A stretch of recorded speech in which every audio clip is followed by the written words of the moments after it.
Hello friends, today we are going to start our new topic, calcium and phosphate metabolism. Myself Dr. Vishaldeep Gohel, and what are the questions that are already asked from this very topic? These are the list. First one is describe the regulation of the calcium level by the hormones. Second one is describe the biosynthesis of the parathyroid hormone and how the parathyroid hormone will contribute to the maintenance of the blood calcium level. Discuss the synthesis, function and abnormalities of the parathyroid. And last one is describe the calcium hemostasis with a note on the latent tetany. Now first thing first is the introduction of the calcium, the normal plasma value. Now the normal plasma value of the calcium, you need to remember three figure based on different units that they are going to use. First unit is milligram per deciliter, it's the 10 milligram per deciliter. Second is the milli equivalent, 5 milli equivalent per liter, and the last one is millimole, 2.5 millimole per liter. You need to remember the first one is that milligram per deciliter, and remember that in exam, if an examiner asks you the normal value of the calcium, you have to answer in a range like 9 to 11 milligram per deciliter rather than a single figure like 10 milligram per deciliter. Now this range 9 to 11 milligram per deciliter is precisely regulated, and it is very much essential. Now why this precise regulation is essential in our body? It is basically due to the different role that calcium play in our body. So let's discuss the role that is played by calcium in our body. The first thing, as you guys already know, is the blood clotting. The second one is the release of the neurotransmitter. Then muscle contraction and secretion of the different endocrine and juice. Then the membrane excitation. Then the second messenger, as you guys know that there is IP3DAG system that use calcium, and last one is the formation of bone and teeth. Now let's talk about the distribution of the calcium in our body. Now as far as the adult is concerned, it contains 1 kilogram of calcium or 1000 gram of calcium in our body. Now out of that, 99% of the calcium will be stored in the skeletal muscle, the skeleton, and 1% is present in extracellular fluid. Now this extracellular fluid calcium, the 1%, out of that 50% is in free and 50% is in bound form. You see in this diagram, the yellow color portion is the free calcium and this one are the bound form of the calcium. Now the free form, they are diffusible and they are ionized. So basically they are responsible for the action of a calcium that we mentioned in our previous slide. All the action that is done by calcium is basically via this ionized diffusible 50% free calcium. And this bound calcium, out of the 50%, 41% is bound to the plasma protein and remaining 9% they bound to the anion. The anion might be citrate and phosphate, all this thing. Now ionized calcium is most important for our body. Now this is all about the calcium. Now let's discuss the phosphate, inorganic phosphate. Now phosphate is basically found in many molecule. There is many molecule in our body. The first one is ATP, then the cyclic AMP, then the 2,3-DPG. You know the full form of 2,3-DPG. It is 2,3-diphosphoglycerate, right? And many other proteins.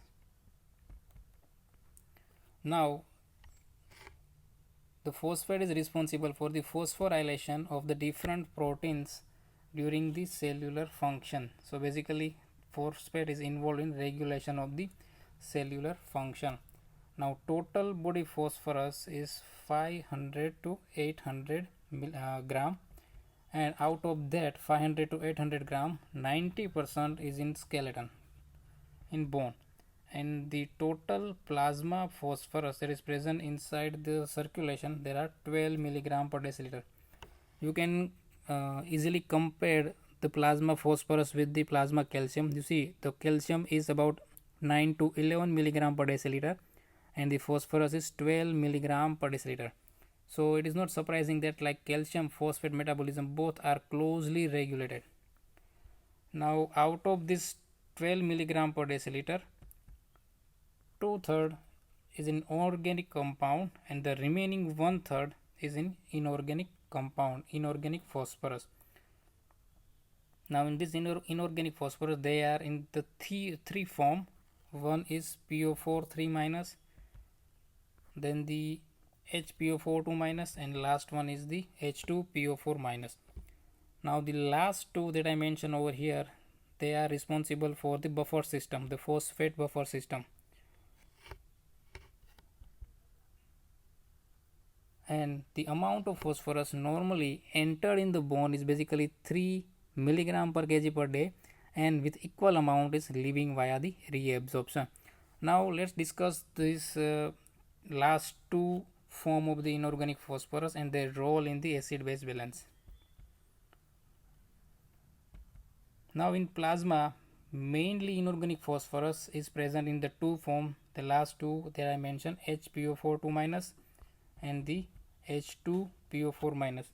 Now as far as the phosphate buffer is concerned, if in our body there are more amount of the H plus, our bodies become acidic, the extracellular fluid become acidic, the pH decline, the normal value of HPO4 become decrease and the H2PO4 is increase. And the reverse will be happens when there is a extracellular fluid become alkaline, right? You can easily understand that whenever there is a more amount of H plus in our circulation, it will leads to more acidic environment in our body, and once more H plus inside our body, this extra H plus is going to absorb via this HPO4 2 minus and converted into H2PO4. So basically in acidic environment, the level of HPO4 2 minus is decreased and H2PO4 is increased. Now reverse will happens when there is a alkalinity or the alkalinity is increased. Now what happens when calcium and phosphorus concentration will be altered? Now as far as the phosphorus is concerned, extracellular slight changes of the phosphate in the extracellular fluid does not causes any major effect on our body, while on the other hand slight increase or decrease of the calcium will causes the major effect. Now decrease of the calcium level is known as the hypocalcemia, and once there is hypocalcemia, it is going to excite the nervous system and it ultimately leads to the tetany. Now how it excites the nervous system and how it produces tetany, that we discuss in our subsequent slide. Now increase in the calcium level, that condition is known as hypercalcemia, and in opposite to the hypocalcemia, it depresses the nervous system and depresses the muscular activity. Now what actually happen in hypocalcemia? So whenever there is a decrease in the calcium level, the nervous system become more excitable. And how the nervous system become more excitable? Let me give you an example that to excite a nervous system, we need more amount of action potential that should be generated inside the nerve cell, right? And to generate the action potential, we need more amount of sodium influx, and that sodium influx is basically occurred via voltage gated sodium channel, like this. See in this diagram, this is the voltage gated sodium channel. It's the closed state. There are accumulation of the sodium outside the cell, and this voltage gated sodium channel, once they are active, there is a sodium will trickle inside the cell and action potential will be generated. Now how the hypocalcemia will causes more excitability of the nervous system? Here's the thing that, see in this diagram you can see the sodium channel. Now outside the sodium channel, over this margin, the calcium will be present and they are guarding the channel and prevent the sodium ion to enter inside the cell, right? So basically the calcium are the guard that is present outside the door, Now in hypocalcemia, what will happen? This door is not guarded by calcium anymore because there are less amount of the calcium inside the circulation. So all the calcium that are guarding this channel are leave this their site and enter inside the circulation. So basically this outside of the cell, this sodium channel become unguarded by calcium and the sodium will easily trickle in. Got it? So basically in hypocalcemia there is increased membrane permeability to the sodium and it allow easy initiation of the action potential. So what happen in hypocalcemia is that in hypocalcemia there is increased neuromuscular excitability. By low calcium it result into decreased neuromuscular threshold. So basically a single stimulus may produce a repetitive response because of the decrease in the neuromuscular threshold, and there is spontaneous neuromuscular discharge, and due to the spontaneous neuromuscular discharge it will elicit the tetanic muscular contraction and that causes tetany. Got it? And it also causes the seizure. The hypocalcemia may also causes the seizure because of it also increase the nervous excitability inside the brain. Got it? Now the clinical sign of the hypocalcemia. Now symptoms of the hypocalcemia will appear when the calcium level will fall up to the 7 milligram percentage. Now there are 4 signs that you need to remember of the hypocalcemia. The 3 signs you can easily remember by the simple mnemonic CTC. The first C is for the carpopedal spasm, T is for Trozius sign, and last one is the Chostek sign. Right? And the fourth one that is not mentioned over here is in hypocalcemia there is long QT interval. Right? Now what are these 3 signs that we are discussing in our next slide? Now whenever the calcium level become less than 6 milligram per deciliter, it become very lethal and it is basically leads to the death, and the reason of the death is because of the spasm of the laryngeal muscle. Now let's discuss these 3 signs. Now what is the carpopedal spasm? Now carpopedal spasm is nothing but a tetanic contraction in hand. It is a hand, it is tetany in the hand, and the shape that hand will the shape of the hand will be the obstetrician hand. It will be look like this. So there is, you can see that there is a flexion at the metacarpophalangeal joint, extension at the interphalangeal joint. Right? This is the shape of the hand of the carpopedal spasm. Next sign is the Trozius sign. Now Trozius sign is nothing but we have to elicit the carpopedal spasm by sphygmomanometer. We have to tie the sphygmomanometer cuff around the arm of the subject, and then we have to raise the mercury to the 20 milligram per mercury, 20 milligram mercury, 20 mm Hg for 3 minutes.